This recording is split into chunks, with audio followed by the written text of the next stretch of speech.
Naml bye نمرہ احمد باب number 3 پہلا تاثر پہلا تعارف محبت صابر ہوتی ہے، محبت مہربان ہوتی ہے، یہ حسد نہیں کرتی، شیخی نہیں بگاڑتی، مغرور نہیں ہوتی، یہ ترش بھی نہیں ہوتی، خود شناس ہوتی ہے، جلد غصہ نہیں کرتی، غلطیوں کا حساب نہیں رکھتی، بدی میں خوش نہیں ہوتی، صرف سچ میں تسکین پاتی ہے، ہمیشہ حفاظت کرتی ہے، ہمیشہ بھروسہ کرتی ہے، ہمیشہ امید رکھتی ہے، ہمیشہ ثابت قدم رہتی ہے۔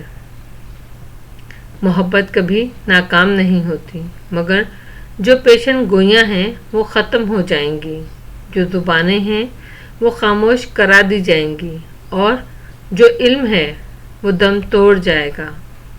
عہد نامہ جدید، انجیل مقدس۔ مرحوم ذوالفقار یوسف کے چھوٹے باغیچے والے گھر میں اس رات کسی تہوار کی سی رونق بکھری تھی۔ گول میز کے گرد سعدی کی والدہ اور بہن بھائی کے علاوہ وعدے کے عین مطابق پھپھو اور دادا بھی تھے۔ وہ بہت خوش نظر آ رہے تھے۔ بڑے ابا ندرت کو خاندان میں کسی کی شادی کا قصہ سناتے ہوئے اس بات کو اپنی ماضی کی کسی یاد سے جوڑتے پیچھے چلے گئے تھے اور اب کوئی لمبی سی مثال دے رہے تھے۔ بڑے ابا اصل میں امتحانی پرچوں میں دی گئی اس ہدایت پر عمل کرتے ہیں جو کہتی ہے مندرجہ بالا تصاویر کو مثالوں سے واضح کریں۔ وہ ساتھ ساتھ ان کی ہر بات پہ تبصرہ بھی کر رہا تھا۔ بڑے ابا نے تو کوئی توجہ نہ دی، زمر البتہ مسکراہٹ دبائے کھانا کھاتی رہی۔ حنین قدر لا تعلق بیٹھی صرف زمر سے کھا رہی تھی۔ جب پتہ چلا کہ بھائی نے گردہ دیا ہے تو آ گئیں، اب بھائی اچھا ہو گیا؟ اور سیم اپنے بھائی کے کھانے اور بولنے کے انداز کی بھرپور نقالی کی کوشش میں پرجوش سا لگ رہا تھا۔ پھپھو، میں اس دفعہ سیکنڈ آیا تھا ایگزامز میں۔ مہمان کے سامنے تو وہ آواز کو اتنا معصوم اور شرمیلا بنا لیتا تھا کہ حنین نے تعجب سے گھورا، مگر وہ کہی جا رہا تھا، اور جو لڑکا تھرڈ آیا ہے وہ مجھ سے آگے بیٹھا تھا اور پرچی بنا کر مجھ سے پیچھے والے کو نقل کروا رہا تھا، اور میں نے اسے سیم یوسف، حنین نے اضطراب سے پہلو بدلتے ٹوکا، اگر آپ ہمیں اپنی باتوں سے کچھ دیر مفید نہ کریں تو کتنا اچھا ہو۔ راز پرانے ہونے کے ساتھ وزنی ہوتے جاتے ہیں۔ اس کے کاندھوں پہ دھرا بوجھ اور بھی بڑھ گیا۔ سیم نے اداسی سے منہ لٹکا لیا، پھر زمر کو دیکھا۔ وہ کھانا ختم کر چکی تھی اور باوقار انداز میں پیچھے ہو کر بیٹھی مسکرا کر اسے دیکھ رہی تھی۔ سیم، اسامہ؟ اس کی آنکھوں میں امید جھلکی۔ پھپھو، میں بولتا رہوں؟ ہاں، تم بولتے رہو۔ زمر نے مسکرا کر سر کو خم دیا۔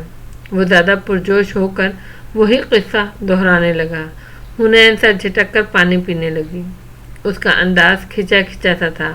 یہ زمر نے پہلے بھی محسوس کیا تھا اور اب تو سب نہیں کیا، مگر سعدی نے نظر انداز کر دیا، اور زمر تو ویسے بھی تحمل مزاج اور میچیور تھی۔ اس نے یوں ظاہر کیا جیسے محسوس ہی نہ کیا ہو، اور سیم کے ماتھے کے بال نرمی سے سنوارتی مسکرا کر اس کو سننے لگیں۔ سیم کو اب پچھلی باتیں بھول گئی تھیں، اسے نئی فکر نے آن گھیرا تھا۔ پھپھو، بھائی جب چھوٹا تھا تو کیسا تھا؟ سعدی فریج کے دروازے کو کھولے کھڑا پانی کی بوتل نکال رہا تھا۔ اس نے سوال پر فوراً پلٹا۔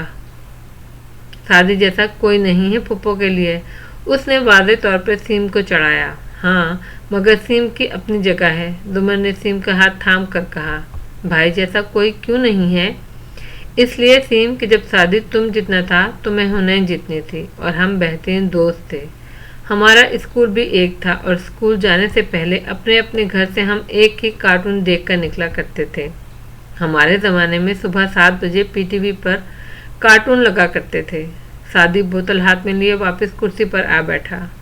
حنین خاموشی سے ندرت کے ساتھ برتن اٹھوانے لگی۔ کھانا کھایا جا چکا تھا اور وہ مزید زمر کے قریب نہیں بیٹھنا چاہتی تھی۔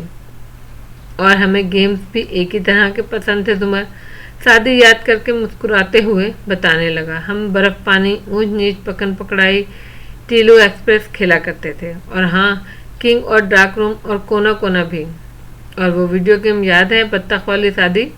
ڈاک ہنٹ۔ ہم پستول سے ٹی وی پر فائر کیا کرتے اور اڑتی ہوئی بطخیں گر جاتی تھیں۔ حنین نے ایک دم سر اٹھایا، میز صاف کر کے ہاتھ روکے۔ وہ پستول اب بھی پڑی ہے ہمارے پاس، وہ بے اختیار کہہ اٹھی۔ اس پہ زمر نے مسکرا کر اسے دیکھا تو وہ ایک دم جلدی جلدی اپنا کام ختم کرنے لگی، اور اس میں سپر ماریو بھی تھی اور ٹینکس والی ایک گیم بھی۔ پھپھو یاد ہے ہم گھنٹوں بیٹھ کر مونو پولو کھیلا کرتے تھے، مگر میں مونو پولی میں ہمیشہ دیوالیہ ہو جایا کرتا تھا، کیونکہ پھپھو اتنی اچھی پلانر تھیں کہ ساری بہترین زمینیں خرید لیتی، اور میں ٹھہرا جذباتی اور ناکام پلانر، میری گوٹ جیل میں ہی پھنسی رہتی۔ اور سادی، وہ ایک کارڈ گیم بھی تو ہم کھیلتے تھے، رنگ برنگے کارڈز جن پہ نمبر لکھے ہوتے تھے۔ زمر نے یاد کرنے کی کوشش کی۔ حنین جو واپس آ بیٹھی تھی پھر سے خود پر قابو نہ رکھ سکی، بنا سوچے سمجھے بولی، وہ اونو تھی، ہمارے پاس اب بھی پڑی ہے۔ اچھا، واقعی تمہیں وہ پسند تھی حنین؟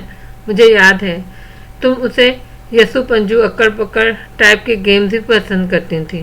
زمر اب رخ موڑ کر حنین کی طرف بیٹھ گئی تو حنین کے لبوں پر ایک بھولی بسری مسکراہٹ آ ٹھہری۔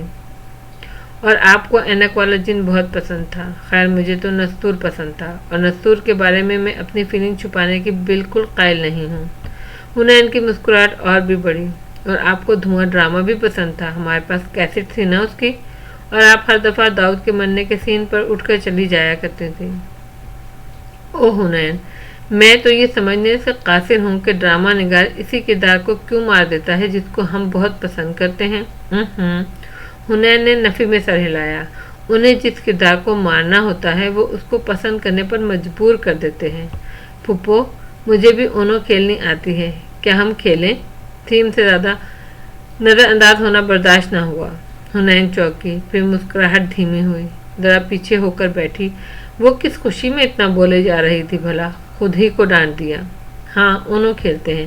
سادی نے اس کو بغور دیکھتے ہوئے درمیان کا راستہ نکالا۔ جاؤ ہنا، اونو لے آؤ، مگر کارڈز میں شفل میں کروں گا۔ پھپھو ہنا اپنے گھٹنے کے نیچے ڈرا 4 کے چاروں کارڈ پہلے ہی چھپا لیتی تھی، اس لیے میں کبھی بھی نہیں جیتتا تھا۔ مجھے آج احساس ہو رہا ہے میں یہ سارے گیم ہمیشہ ہار جاتا ہوں، اس لیے ہنا تم اپنی چیٹنگ کرنے کی صلاحیتوں سے باز رہنا۔ مصنوعی ناراضگی سے اس نے حنین کو دیکھتے ہوئے کہا۔ مگر حنین ذوالفقار یوسف بالکل ساکت رہ گئی۔ سادی کو بے یقینی سے دیکھتی اس کی نگاہیں پتھرا گئیں، رنگت سفید پڑی، جیسے وہ کوئی برف کا مجسمہ ہو۔ میں چیٹنگ نہیں کرتی بھائی، اسے اتنی بے یقینی سے اسے دیکھتے کہا کہ سادی کی مسکراہٹ غائب ہوئی۔ حنین ایک دم کھڑی ہوئی۔ زمر نے بھی سر اٹھا کر اسے دیکھا۔ میں کارڈز لاتی ہوں۔ وہ مڑ گئی۔ سادی فوراً اس کے پیچھے لپکا۔ آئی ایم سوری، میرا یہ مطلب نہیں تھا۔ وہ سادی کے کمرے میں اسٹڈی ٹیبل کے پاس کھڑی تھی جب وہ اس کے سامنے آیا۔ حنین سر ہلا کر جھک کر دراز کھولنے لگی۔ مجھے پتا ہے تم کبھی چیٹنگ نہیں کر سکتی، میں تو صرف مذاق کر رہا تھا۔ آئی نو۔ اس نے کارڈ نکالے اور دراز بند کر کے سیدھی ہوئی۔ وہ اسی طرح فکر مندی سے اپنی بہن کو دیکھ رہا تھا جس کی رنگت ہنوز سفید تھی۔ حنین، ہمارا مسیحا صرف ایک شخص ہوتا ہے، اور وہ اہم شخص ہم خود ہوتے ہیں۔ مجھے پتا ہے بھائی۔ اس نے سر ہلا کر پھیکا سا مسکرانے کی کوشش کی، پھر مڑی تو ایک دم قدم زنجیر ہوئے۔ سادی کا لیپ ٹاپ کھلا تھا۔ زمر کے آنے سے قبل وہ جو کام کر رہا تھا وہ یوں ہی رکھا تھا۔ اسکرین پر نمبر چل رہے تھے، اوپر نیچے۔ حنین کی آنکھوں کی پتلیاں سکڑیں۔ اس نے چہرہ ذرا آگے کیا، ایک ہاتھ نے دب سے لیپ ٹاپ اسکرین کی بورڈ پر گرا دیا۔ اس نے چونک کر بھائی کو دیکھا۔ اونو کی دیر نہیں کراتے، گناہ ملتا ہے۔ مگر وہ یوں ہی سادی یوسف کو دیکھتی رہی۔ اس کی آنکھوں میں الجھن، شک، سب کچھ تھا۔ بھائی، آپ کیا کر رہے ہیں؟ مگر زمر ادھر ہی آ رہی تھی۔ سادی، ہاشم کہتے اس نے فون پکڑایا۔ سادی نے گڑبڑا کر فون تھاما۔ چہرے سے وہ خوشگوار تاثرات غائب ہوئے اور ان کی جگہ سنجیدگی نے لے لی۔ جی اوکے۔ اس نے فون بند کیا تو حنین تیزی سے بولی، کیا کہہ رہے تھے؟ مطلب اس دن کے لیے معذرت کر رہے تھے؟ سادی لمحے بھر کو رکا۔ ہاشم نے کہا تھا کہ اس کی سیکریٹری صبح کال کر کے اسے ملاقات کا وقت دے گی، مگر چونکہ اس کا فی الحال ہاشم سے ملنے کا کوئی ارادہ نہ تھا، اس لیے اس نے ہاں کہہ کر بات ختم کر دی۔ آپ گیم شروع کریں، میں آتی ہوں۔ وہ وہاں سے نکل آئی۔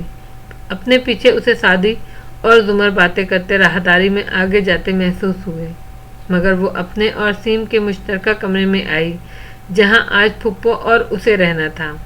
دروازہ بند کیا، الماری کھولی۔ کپڑوں کا ماؤنٹ ایورسٹ آج نہیں گرا کیونکہ صبح امی نے الماری جمائی تھی۔ وہ جوتوں کے خانے پہ جھکی، چند ڈبے باہر نکالے، پھر ہاتھ ڈال کر کونے میں رکھا ایک ننھا مخملی ڈبہ نکالا۔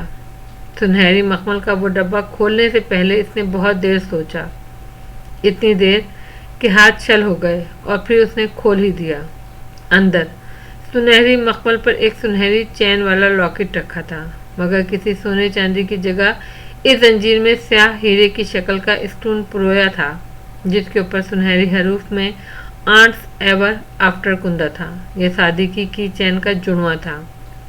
اس نے زنجیر کو ہولے سے چھوا، مگر پھر ہاتھ ہٹا لیا، جیسے کرنٹ کے ننگے تار کو چھو لیا ہو۔ سر جھٹک کر ڈبہ بند کیا، اسے پھینکنے والے انداز میں نچلے خانے میں ڈالا، جوتوں کے ڈبے اندر رکھے اور زور سے الماری بند کی۔ گہری سانس لے کر وہ اٹھی تو اس نے فیصلہ کر لیا تھا کہ وہ بھائی کو ہاشم والی بات بتا دے گی۔ آخر ہاشم بھائی ہی تو تھے نا، کوئی غیر تو نہیں تھا، بھائی سمجھ جائے گا، اس لیے وہ بتا دے گی، مگر کب، یہ حنین نے ابھی طے نہیں کیا تھا۔ دشتے طلب بھی کیا کوئی شہر طلسم ہے؟ جواہرات کا اندازہ ہمیشہ کی طرح درست تھا۔ نوشہرواں دوستوں کی طرف نہیں گیا تھا، وہ اس پر رونق مارکیٹ میں آ گیا تھا جہاں رات میں بھی دن کا سما تھا۔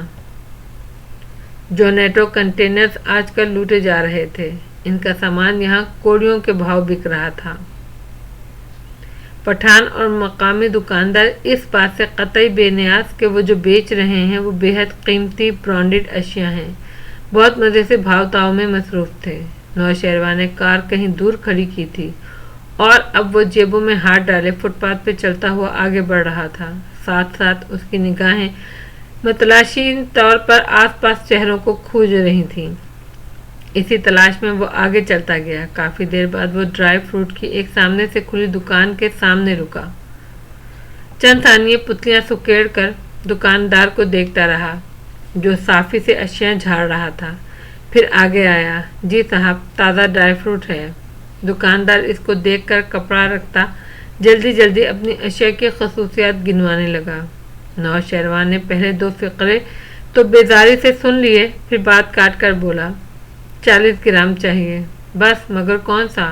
تمہیں پتا ہے مجھے کیا چیز 40 گرام چاہیے؟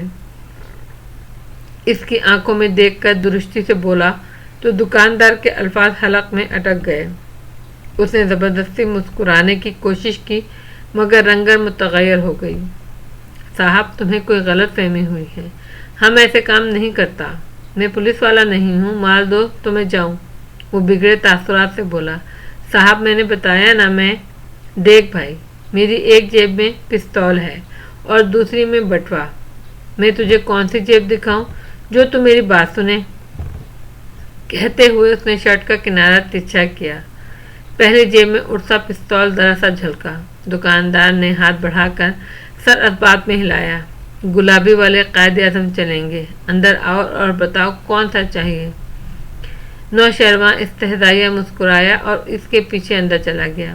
جس وقت وہ گھر واپس آیا، ہاشم لاؤنج میں نیم دراز تھا، یوں کہ پاؤں میز پر رکھے تھے اور سونیا اس کے سینے پر سر رکھے ترچھی لیٹی ہاتھ میں آئی پیڈ پکڑے گیم کھیل رہی تھی۔ وہ ایک ہاتھ سے سونیا کے نرم سیاہ بال سہلاتا، دوسرے ہاتھ میں پکڑے مگ سے گھون بھرتے ٹی وی دیکھ رہا تھا۔ بابا میرا گیم دیکھے نا، وہ خفا خفا سے بولی۔ ہاشم نے ایک نظر اسکرین پر ڈالی، اتنی دیر سے تو ان لمبی ناکوں والے پرندوں کو دیکھ رہا ہوں، اب تو مجھے ان کی شکل بھی یاد ہو گئی ہے۔ مسکراہٹ دبا کر کہتا وہ پھر سے ٹی وی دیکھنے لگا۔ آپ کو میرا کوئی گیم سمجھ نہیں آتا، وہ مسلسل اسکرین پر انگلیاں چلاتی کہہ رہی تھی۔ میں اس طرح کے گیم نہیں کھیلتا سونی، اور جو میں کھیلتا ہوں میں وہ ہمیشہ جیتتا ہوں۔ شیرو میرے ساتھ سیپ گیم کھیلتا ہے۔ ہاں، شیرو اور تمہاری عمر میں زیادہ فرق ہے بھی نہیں۔